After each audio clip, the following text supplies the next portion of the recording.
আসসালামু আলাইকুম। আজকে আমরা দেখব ইউনিক ভ্যালিডেশন। ইউনিক ভ্যালিডেশন হচ্ছে একটি কলামে একই ভ্যালু একের অধিকবার থাকতে পারবে না। যেমন আমার একটি ইউজার্স টেবিল আছে এবং এখানে ফোন নামে একটি কলাম আছে।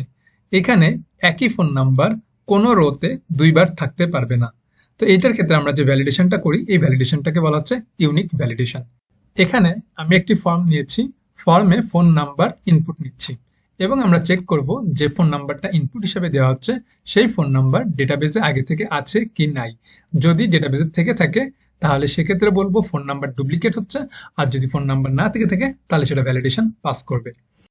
প্রথমে আমরা আমাদের ব্লেড ফাইলটা একবার চেক করে দেখি। আমরা আমাদের ব্লেড ফাইলে আমরা এখানে নেম হিসাবে ফোন কথাটা লিখেছি, তাহলে আমরা এখানে ফোন প্যারামিটারটাকে কপি করে নিচ্ছি।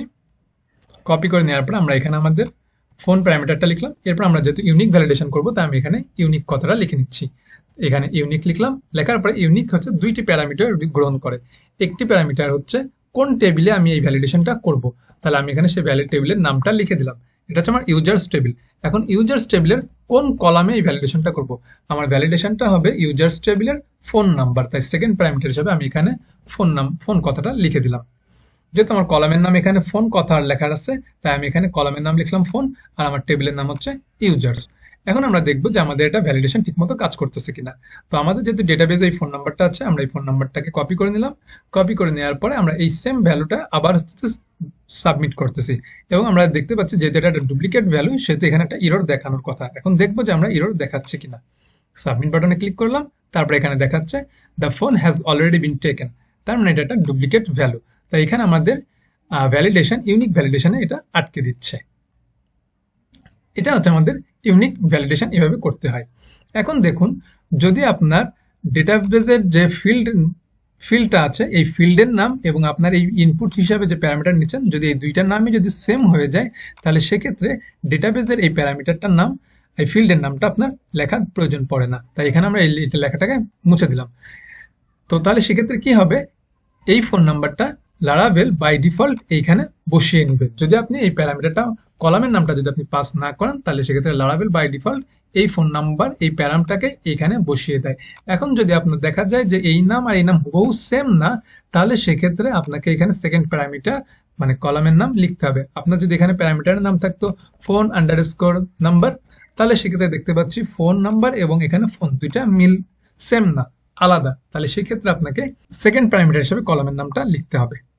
এখন যদি আমরা লারাভেলের ভ্যালিডেশন ডকুমেন্টেশনটা দেখি তাহলে সেখানে এটা আমাদের ভ্যালিডেশন ডকুমেন্টেশন। আমরা যদি একটু নিচে নামি তাহলে সেক্ষেত্রে দেখতে পাচ্ছি অ্যাভেলেবেল ভ্যালিডেশন রুলস এই কথাটা লেখা আছে। আমরা যখন এখানে ক্লিক করলাম, ক্লিক করলে এখানে অনেকগুলো অ্যাভেলেবেল ভ্যালিডেশন রুলস দেখতে পাচ্ছি এবং এইখানে আছে ইউনিক ভ্যালিডেশনের কথা।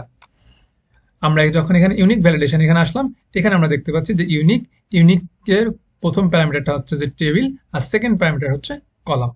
তাই আমরা এখানে ইউনিকের ক্ষেত্রে ফার্স্ট প্যারামিটার হিসাবে টেবিলের নাম লিখেছি, সেকেন্ড প্যারামিটার কলামের কথাটা লিখেছি। এখন একটু অ্যাডভান্স নিয়ে কথা বলি।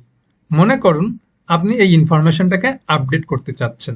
যেমন আমার এই রেজিস্ট্রেশনের ভিতরে আমি হচ্ছে যে আমার যে প্রথম ইউজারটি আছে সেই প্রথম ইউজারের ডেটাটা আমি আপডেট করতে চাচ্ছি। তাহলে সেই ক্ষেত্রে আমি এখানে ইউজার ডিক্লেয়ার করে নিলাম এবং আমি এখানে ইউজারটাকে পাস করে দিলাম।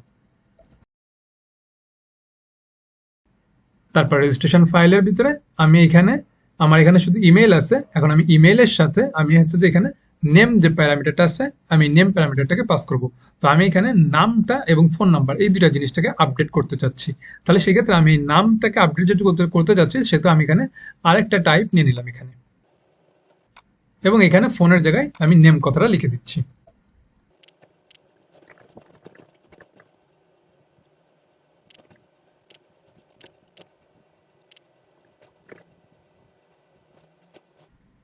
প্রতিটা জায়গায় নেম কথার লেখা হয়ে গেছে। এখন আমরা এইখানে যেহেতু আমাদের ওল্ড টাইপের ভ্যালু আছে, যদি আমার সেশনে কোনো ডেটা না থেকে থাকে তাহলে আমি যে প্যারামিটার দিয়ে পাস করেছি সেই প্যারামিটার আমি ইউজার থেকে নেম ডেটাটাকে নিয়ে নিচ্ছি এখানে। তাহলে আমার হচ্ছে যে ভ্যালু হিসাবে এখানে আমার নেম কথাটা দেখাবে। আমি এটাকে যদি রিলোড দিই তাহলে আমি এখানে নেম মির্জা কথাটা দেখতে পাচ্ছি। এখন ঠিক অনুরূপভাবে ফোনের ক্ষেত্রেও আমি এখানে লিখে নিই যে ওল্ড, যদি থেকে থাকে তাহলে ওল্ডের ডেটা দেখাবে আর না হলে আমার এই ফোন নাম্বারটা দেখাবে। এখন এটাকে আমি রিফ্রেশ দিলাম, রিফ্রেশ দেওয়ার পরে আমার এখানে নেম এবং ফোন নাম্বার এই কথাটা দেখাচ্ছে, আর এখানে সাবমিটের জায়গায় আপডেট কথাটা লিখে দিলাম। এখন আমার এখানে যে মির্জা কথাটা লেখা আছে, আমি এই মির্জা কথাটাকে মিরাজ এই নামটা লিখে দিলাম। লেখার পরে আমার এইটাকে আমি এখন আপডেট করতে চাচ্ছি। তো আমি এখানে ফোন নাম্বার যা আছে এই ফোন নাম্বারই থাকবে, কিন্তু আমার শুধু আমার নামটা চেঞ্জ হবে। কিন্তু দেখুন এখানে এই ফোন নাম্বার অলরেডি আমার এই ডেটাবেজে আছে। তো আমি যদি এখন সাবমিট বা আপডেটে ক্লিক করি, তাহলে সেক্ষেত্রে আমার এখানে বলছে the phone has already been taken. তো যার ফলে আমার এই নামটা কিন্তু আর চেঞ্জ হবে না। তো এই ক্ষেত্রে আমি নামের ক্ষেত্রে ভ্যালিডেশনটা এখানে করে নিই। ফোন, ফোনের ক্ষেত্রে নেম স্ট্রিং দিলাম এবং আমি এখানে এই ইউজারটাকে আমি আপডেট করতে চাচ্ছি। তাহলে ইউজার,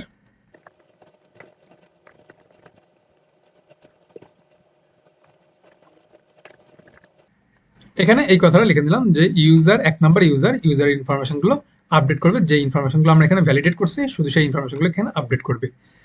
তো এখন আমি যদি এটাকে সাবমিট করি, তাহলে দেখুন আমি যদি আপডেটে ক্লিক করি, তাহলে আমার এখানে মিরাজ কথাটা লেখা দেখাচ্ছে এবং এই ফোন নাম্বারটা এখানে দেখাচ্ছে।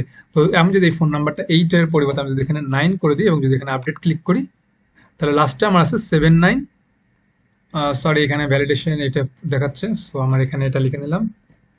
এখানে আমি ভ্যালিডেট কথাটা লিখে নিয়েছি আর এখানে আমি সেই ভ্যালিডেটটাকে পাস করে দিলাম।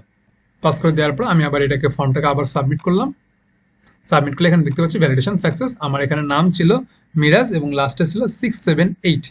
তো 678, এখন যদি আমি এটাকে রিফ্রেশ করি, রিফ্রেশ করলে এখানে মির্জা মিরাজ এই কথাটা দেখাচ্ছে, মির্জা থেকে মিরাজ হয়েছে এবং এখানে 68 ছিল 679 এই লেখাটা দেখাচ্ছে।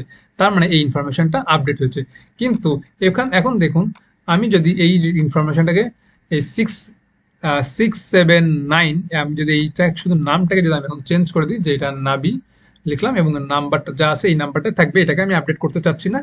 আর তাহলে সেক্ষেত্রে যদি আমি আপডেট এখন ক্লিক করি, তাহলে দেখুন বলছে এই ফোন অলরেডি টেকেন, অলরেডি এটা নেওয়া হয়ে গেছে। তাহলে সেক্ষেত্রে আমরা কিভাবে আমরা এটাকে সলভ করতে পারি? এটার জন্য আমার হচ্ছে এইখানে আরো একটা প্যারামিটার পাস করতে হবে। তো সেই প্যারামিটারটাকে আমরা যদি আমাদের লারাভেল ভ্যালিডেশনে এই যে ইউনিক টেবিল কলাম কথাটা লেখা আছে, এটা হচ্ছে আমাদের লারাভেলের ভার্সন হচ্ছে 10। আমরা এটাকে একটু পিছনের দিকে যাই, আমরা 5.8 এ গেলাম। 5.8 ভার্সনে যখন আমরা যাচ্ছি, তখন আমরা এখানে দেখতে পাচ্ছি একটু নিচে নামলে অ্যাভেলেবল ভ্যালিডেশন রুলস, এবং সেই ক্ষেত্রে আমরা ইউনিকটাকে বেছে নিলাম। ইউনিকটাকে বেছে নিলে এইখানে দেখুন ইউনিকের ক্ষেত্রে কি বলতেছে, যে টেবিল কলাম নেম এবং বলছে এক্সপেক্ট, তারপর আইডি কলাম, তার মানে এক্সেপ্ট আইডি কলাম। তার মানে থার্ড প্যারামিটার হচ্ছে এক্সেপ্ট, বলতেছে যে এক্সেপ্ট কোন আইডিটাকে বাদ দিতে হবে। আমার এখানে যেহেতু ফার্স্ট প্যারামিটারের ক্ষেত্রে এই কাজটা করতেছে, তাই আমি এখানে এই জায়গাটাতে ফোনের জায়গায় আমি এখানে আইডির ভ্যালুটা বসাই দিব। আইডি আমার হচ্ছে 1, এই 1কে বাদ দিবে। তাহলে এখন এই 1 কোন প্যারামিটারটা?